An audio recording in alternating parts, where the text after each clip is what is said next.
நாம் இப்படி மகாபாரதத்திலிருந்து சில காட்சிகளை பார்த்து வரும். அதில் ஒன்று தானத்தின் சிறப்பு. நம்மளாம் கொடைவள் எல்லாத்துக்கூட நம்மகிட்ட இருக்கிறத கொடுக்கணும். அதான் தானத்தின் சிறப்பு என்று ஒன்று.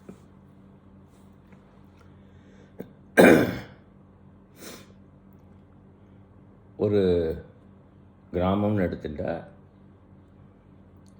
அதில் அக்ரகாரம் எல்லாமே ஊர் இருக்கும். அதில் எல்லாரும் வாழ்வார்கள், எல்லா மக்களும் வாழ்வார்கள். அதில் அந்தணன், அவனுடைய மனைவி, அவனுக்கு 2 குழந்தைகள், மகன் மகள் 2 பேர்.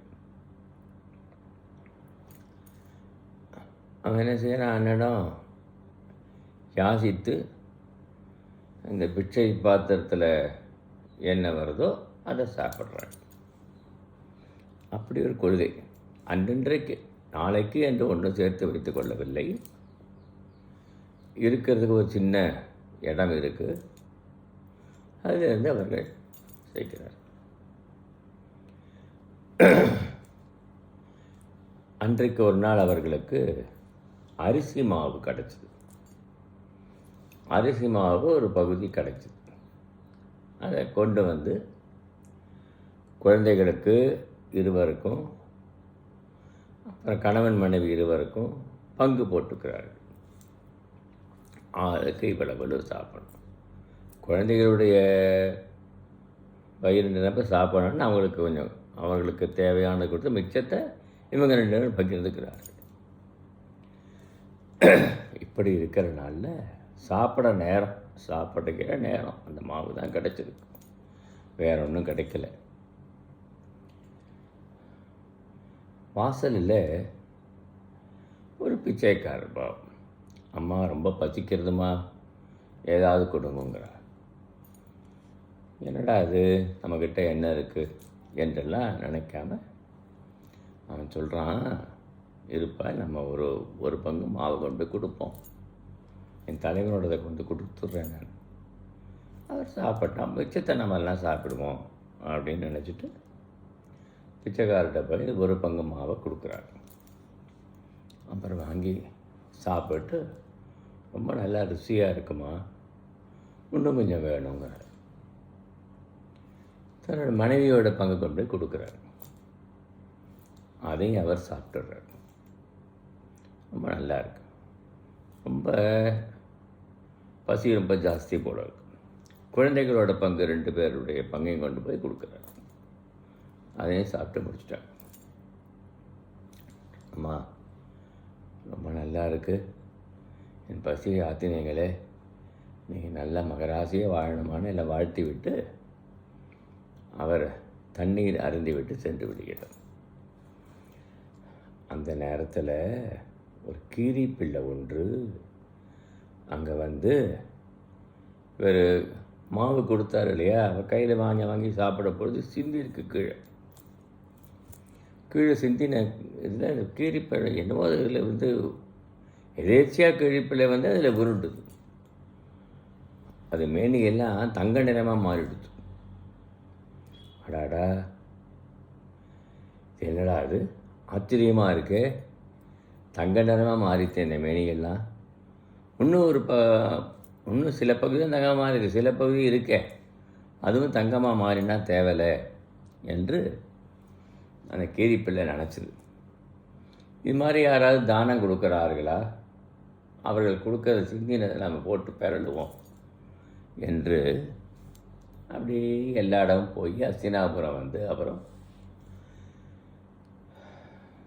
இந்திரபிரஸ்தம் வருகிறது. அங்கு தான்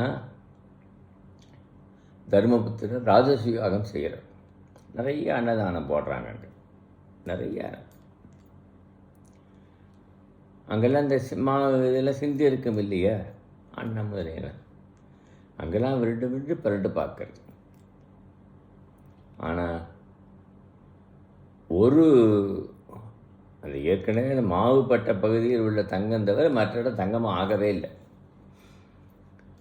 என்னென்னமோ பண்ணி பார்க்கறது. இந்த காட்சியை கிருஷ்ண பரமாத்மா அவெல்லாம் பார்க்குறார்.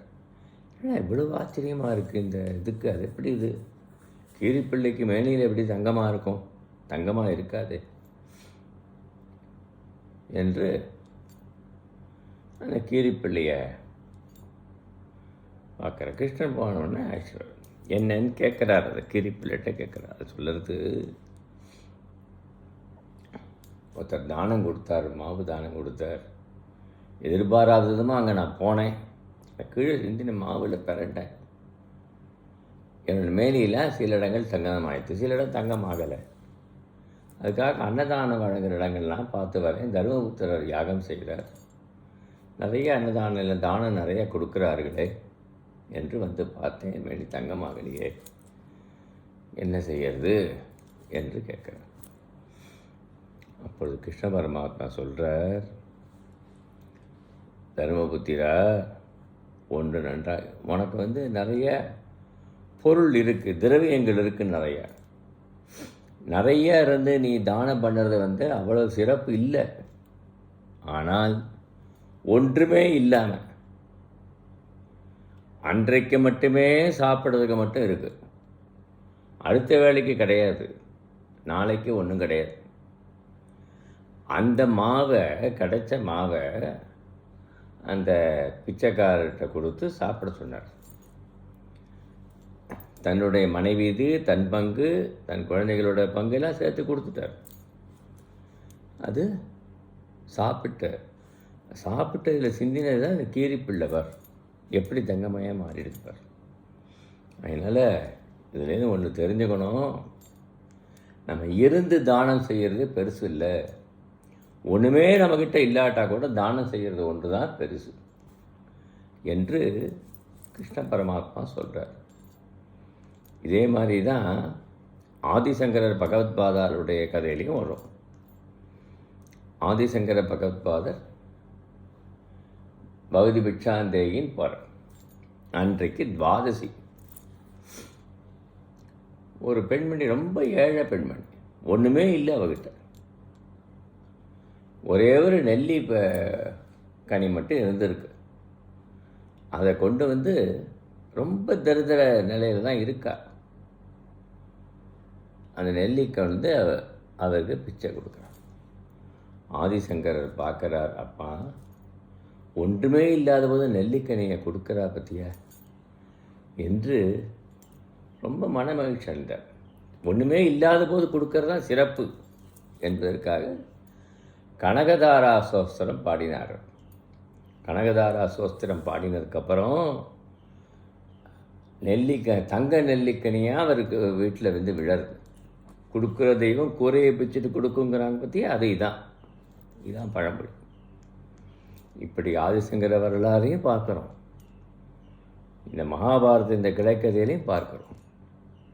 அதனால் நம்மக்கிட்ட இருந்து தானம் கொடுக்கறத விட சிறப்பு ஒன்றுமே இல்லாத போது நம்ம தானம் கொடுக்குறோம். நம்மக்கிட்டே இல்லை, நாளைக்கே வழி இல்லை, அடுத்த வேலைக்கு வழி இல்லைங்கிற போது தானம் கொடுக்குறவன் அதுதான் மிக சிறப்பு என்று நாம் இதில் நீதியை அறிந்து கொள்ள வேண்டும். இது என்ன, இதனுடைய தாத்பரியம், நீதி என்ன? நம்மால் முடிந்தவருக்கு பிறருக்கு தானம் செய்யணும். ஒன்று இல்லாதவர்களுக்கு நம்ம கொடுப்பது தான் தானம். தானத்திலே சிறந்தது ஒன்றும் இல்லாதவர்கள் கொடுப்பது, இருக்கிறவர்கள் கொடுப்பது தானம் கிடையாது என்று நாம் இதன் வாயிலாக தெரிந்து கொள்கிறோம். நம்மால் முடிந்தவரை யாராக இருந்தாலும் சரி, நம்மால் முடிஞ்ச பிறருக்கு உதவி செய்வோம் இல்லையா? சங்க இலக்கியத்தில் அதான் சொல்கிறார், நல்லது செய்வது ஆற்றீராயினும் அல்லது செய்யாது ஓம்புமீன் என்கிறார். நீ நல்லது பண்ணாட்டாலும் பரவாயில்ல, கெடுதல் பண்ணாமையாது இரு. நல்லது செய்ய முடியலையா, பேசாமல் இருந்துடும், கெடுதல் பண்ணாமல் இரு என்று. அதுபோல் நம்மால் முடிந்த உதவி பிறருக்கு செஞ்சு வாழணும். அதுதான் மிக மிக சிறந்தது என்று நாம் பார்க்கிறோம்.